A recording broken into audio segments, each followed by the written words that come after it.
Going to be doing a natural fertility Q&A. So if you guys have any questions, you can go ahead and put them in the comments below. I can't talk today. I keep on tripping over my words, but I hope everybody's doing awesome. Are you guys doing anything fun this weekend? I'm going to be transplanting tomatoes. That is crazy weekend for me. All right, so a bunch of you sent in questions. So I'm going to go ahead and start with the ones that you guys sent in ahead of time. But if you have any questions, you can go ahead and just put them in the comments below. And if I'm able to answer them in this type of format, and it's not something that requires a lot of back and forth with questions, I will answer them for you. Okay, so fertility tips for a girl who is trying to conceive and has no thyroid, all hormones are low. So basically where I'd have to start is we would have to talk. We'd have to, I'd need to know what that means, way more details about that, and just really talk about kind of what's going on with you, and then looking at some of the places to focus on. So when I'm approaching natural health, we would definitely be doing something that is helping to support the whole system. And helping to support the endocrine system, helping to support liver, different things that are needed for hormonal health. And then we'd also get specific based on what your needs are. Name one important supplement, vitamin I'd recommend to improve sperm health. So this one comes from someone named Josie. So I could not give you one. It's curly hair, guys. I can't give you one. There's not one. It doesn't work like that. There's not like, I can't just say, oh, take L-carnitine and you're all set. It's a lifestyle change. If there's issues going with sperm health, there's reasons that there's issues with the sperm health. So we have to address lifestyle. We have to address these different factors so that healthy sperm production and male hormonal function is at its best. And there's not just one supplement for that.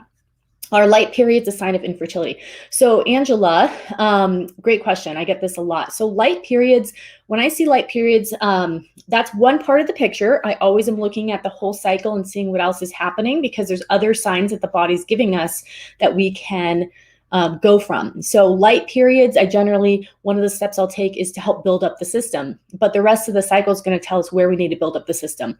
There would be other things happening that would tell us we might need to build up endocrine and thyroid. There might be some other things telling us we need to build up hormones, specific hormones, or focus on uterine lining health. So I need more information. I can't just look at just the light scanty period. But those are some things that kind of perk up those types of responses for me when I do see a light period. All right, so tons of questions coming in. I will go ahead and answer those. Something's happening with my Facebook and YouTube. I can't see your guys' comments. Okay, so if you have comments or questions, you can put them in the things below. What's in my fertility smoothie? My fertility smoothie today, banana, mango, greens, protein, and nut milk. Very, very simple today. I'd like to know if having a light period. So Angela, I just answered your question. No, it's not a sign of infertility. It's a sign of the body needing additional support. Is 2.9 TSH high for pregnancy? Thank you. So Mary, it's going to depend on which practitioner you're working with, who's managing your thyroid. My understanding is endocrine reproductive specialists are going to want it under 1. So when you're pregnant, it's extremely important for your TSH and your thyroid to be managed and supported. I know a lot of people who will not go on thyroid medication because they don't want to be on any type of medication. But I believe out of any medication you can be on, if you have low thyroid, that kind of medication to me is minor compared to so many other types of medications. Now, I don't think that's the only step to take. We also do need to support the endocrine system and the thyroid in addition. But especially during pregnancy, you are producing thyroid for both yourself and the baby. So it's very important for that to be managed and to talk with your doctor about that. Okay. Another question. What is my take on antibacterial soaps? Disruptors are necessary during pandemic? I do not use antibacterial soaps. There's way too many. You can do research on, some of the ingredients and the effects on the reproductive system. Not my favorite. I don't believe you need antibacterial soaps. You just need to use soap. Soap is absolutely amazing. Soap is a miracle. So I'm not for them whatsoever. Does taking wild yam root supplements help promote fertility? So I don't work with Wild Yam a lot. They are in some of my blends that I do work with, but as on its own, I don't. I don't rely on Wild Yam for supporting progesterone levels in its raw form. Now, progesterone can be made from Wild Yam. It can be part of blends for support, but it's not something that I use for progesterone production, because the body has to take that and then has to turn that into progesterone in the body. And not, it's like, why not just use something that's a little more to the point? But I also want to focus on why is there low progesterone, not just on getting the progesterone levels up, but what can we do to help support the body because the body's not producing enough progesterone. There's three main things, even though there's more than that, that I notice low progesterone comes from. The first is lack of ovulation. So in order for progesterone to be released, the body needs to ovulate. So if someone's not ovulating, there will not be that rise in progesterone after ovulation. The second is if there's estrogen dominance, the estrogen progesterone ratio, your body's producing progesterone, but the ratio makes it as if there's no progesterone present, or the progesterone is not able to have much effect because the estrogen is so high during the second part of the cycle. What is the third? Third cause for, thyroid. Thyroid needs to be on par. Thyroid needs to be working for ovulation to occur. So that can also affect progesterone production. And there's other reasons, but those are just some to consider so you can kind of see the whole cascade of events. Any chance I'll do a class on self-fertility massage? No, Megan, you can just go ahead and buy the download at naturalfertilityshop.com. The class is there. I teach you step-by-step how to do self-fertility massage and how to do reflexology. The whole protocol is there. You just, it's designed so you learn it first and then you just do the techniques along with the video. So there is a digital download and we do have a DVD on there, even though I don't personally have a DVD player anymore. Some people want the DVD. Okay. All right. If you guys have any questions, you can put them in the comments below. All right. Our light periods, we did that one. All right. Let me get to the next question.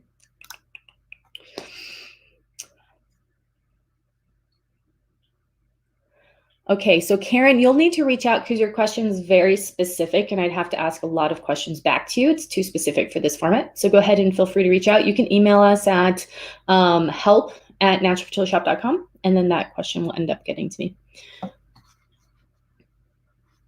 Okay.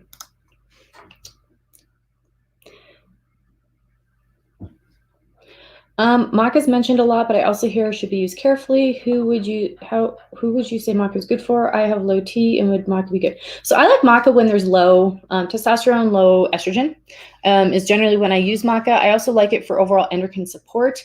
When someone's experiencing low testosterone, also do some research into tribulus is kind of something I go more towards if someone's not ovulating, but they need extra support with hormone production, especially if their testosterone is low. But on top of that, I always work on endocrine system because there's reasons that the hormone is low. I don't want to just be like, all right, let's increase this hormone.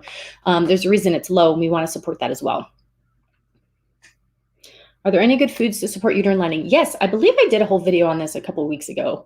But protein is one of those things. Lots of nutrients, anti-inflammatory compounds. Those are the three things that I focus on for healthy uterine lining. So you need to have your diet dialed in. You need to make sure you're eating enough food and that you're eating enough protein, enough iron, all of those different things.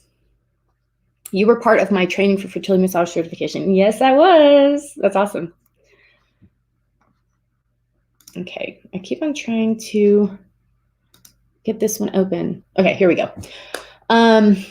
What supplements should we not take during the 2-week wait? So this is a common misconception that I run into a lot. And I think I understand it makes sense because you're like, oh, I could be pregnant in my 2-week wait. Are there any supplements that would be harmful? And I also talked during the fertility cleanse to not be trying to conceive that month.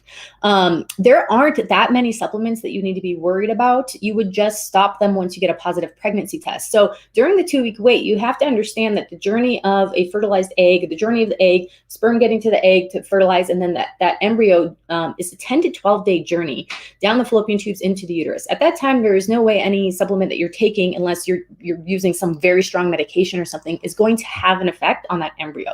So once it implants and you do get a positive pregnancy test, that embryo is still not pulling from your body. It is still not getting nourishment. It's not attached to your circulatory system, your blood, any of those things. So it's not really once you get a positive pregnancy test, then you're like, okay, I stopped these things that, aren't for pregnancy.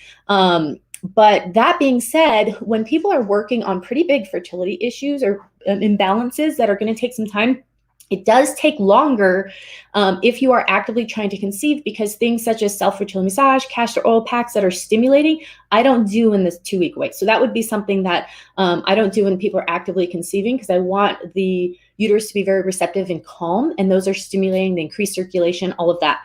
The other thing I don't do is cleansing. So heavy metal cleansing, colon cleansing, fertility cleansing, those types of things, you should take that month off, because the body is releasing toxins, releasing more hormones than usual, because we're asking for that response, helping to support the body's cleansing response. Not ideal when you're pregnant, right? So those are the instances of that. But you also, if you're taking something for 2 weeks and stopping for 2 weeks because of 2-week wait, you're not going to get the results. The other thing that you would not want to take is anything that makes the uterus contract. So evening primrose oil is one of those, but you just use that short term anyways for the reasons we would be using it. But like starting and stopping just is not going to make sense, because it is going to make things just take so long. Sentences today.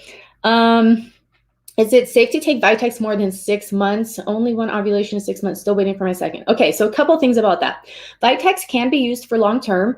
I do like, for these types of long-term things though, I do like to stop them for a month every 6 months to see where you're at, to see if you still need it. So if you've been taking Vitex though for 6 months and you aren't seeing the results, like you still aren't ovulating, then you're not hitting the nail on the head. You have not figured out what's going on and found the right thing for you. So for me, when I'm working with people, I'm looking for very specific results within the first month. They're not going to be the result of necessary ovulation, but I'm looking for these little changes and this little feedback that can happen from the body. After 3 months, if I'm not seeing substantial movement in the direction that we want to go, then we aren't doing the right protocol, or we're missing something. So a lot of times when it comes to ovulation, a lot of people are focused on ovulation and ovulation only. They're not understanding healthy estrogen levels at the beginning of the cycle are necessary. They're not understanding that the hypothalamus, the pituitary, and the thyroid are involved with ovulation. Understandable. This isn't stuff we're taught in school. This isn't like normal conversation. So it has no bearing, right? We're just all learning now about healthy reproductive systems. So you got to take a step back and help the systems that are responsible for the communication and the triggering of the cascade of events that leads to ovulation. Okay. I know that's not the answer you wanted. You wanted me to say, oh, switch to this herb. But that's how it works, because we want to support the body so it can produce healthy hormones, and it can do that if it's balanced and we're supporting the systems that produce those hormones.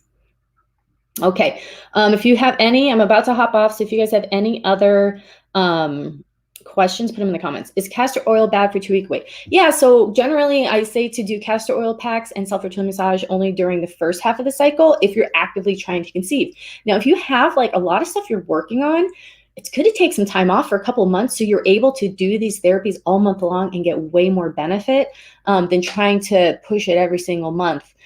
Get your body ready, especially if you have multiple layers of things going on. Take the time to get your body ready. Happy Friday. Hey, Donna. How's it going? Can you take red raspberry leaf and turmeric? So Sharon, it would be like, I would be asking what the reasons are that you're taking those. Red raspberry leaf is actually not something that I generally would suggest for someone who's had recurrent miscarriages. It would kind of be what, we'd have to kind of figure out what you think the reasons are. So instead of saying, if you're saying red raspberry leaf and turmeric, are those good for trying to conceive? I would step back and say, 1, why are you taking those? 2, what's your cycle like? 3, I'd want to look at like a lot of other things, so we could kind of figure out what's happening with the body, so we can help support it for the miscarriages and not focus so much whether or not raspberry leaf and turmeric are the focus. They generally probably wouldn't be for me. They are great, but they do increase circulation. So we just kind of want to know what's going on and address hormonal stuff, address thyroid stuff, things that are going to be a lot more specific to helping the body, kind of figure out what's happening if possible, or to get some testing done if testing is going to be needed. So red raspberry leaf, something that's great for second and third trimester in pregnancy to help tonify and prepare the uterus for labor. It's very nutrient dense. I do use it during the fertility cleanse. It's very tonifying and supportive to the uterus, so I love it for that. But for people who maybe need a calmer uterus, it's not necessarily something that I use, and I don't generally use it a lot on its own whatsoever. Not even on the liver. I'm not sure, Veronica, what you mean. Is there any option not to lose weight and try for a baby? Zoha, I don't know what you're saying. Give me more information. I don't know. I can't decipher that one.